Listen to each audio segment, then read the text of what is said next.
After more than 6 months of being closed, movie theaters are finally opening back up across the state today. Yay. Celebration Cinema, AMC, and GQT will all begin reopening some locations, including right here in Grand Rapids, Granville, Portage, Holland, Muskegon, Battle Creek, and more.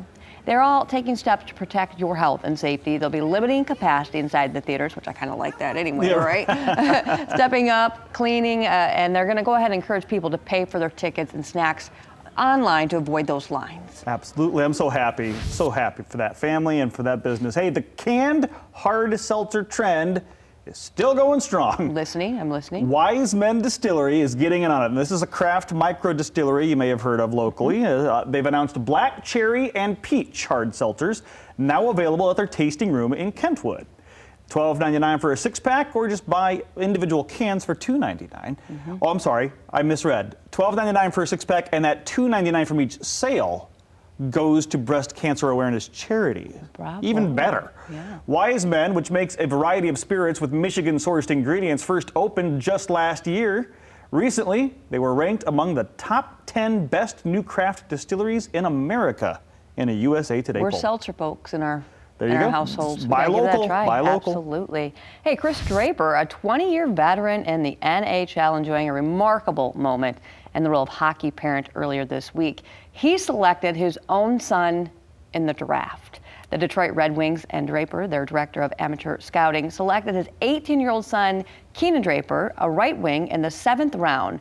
GM Steve Yzerman said, quote, "He didn't get my approval or ask for my approval. A couple of our scouts that followed Keenan were pushing pretty hard." Chris Draper is a Red Wings legend, having played 17 seasons in Detroit, and he won the Stanley Cup 4 times. 4 times. 4 times. Okay, question for you, Leanne Town. If you could travel to the moon, what would you take with you? What would you pack? Is my cell phone an option? Yes, it'll fit, because there's very limited space. Yeah. Your cell phone, do you think you're going to get service there? Seems like I'd be pretty close to a lot of satellites, wouldn't right. NASA wants to know what would make your cut. They plan to put the first woman and next man on the moon in 2024.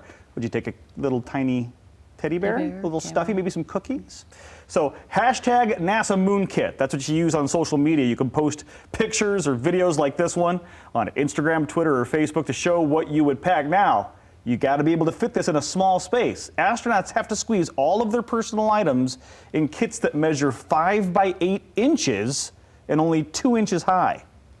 Their spacesuit is much bigger than that. What are they? That's not even it's like the size of a piece of paper. A piece of paper is 8.5 by 11. Yeah. So you say 5 by 8, so it's half of a piece of paper. Pick a 5 by 7 picture frame and then just add. Put a nice steak in there. It's like the size of this. That'd be about it. Wow. All right, hey, the Museum of American History in Washington, D.C. is welcoming visitors to a new exhibit. There it is. It's called Girlhood. It's complicated. It opens today, just ahead of Sunday's International Day of the Girl. We're going to be talking more about that coming up in a little bit.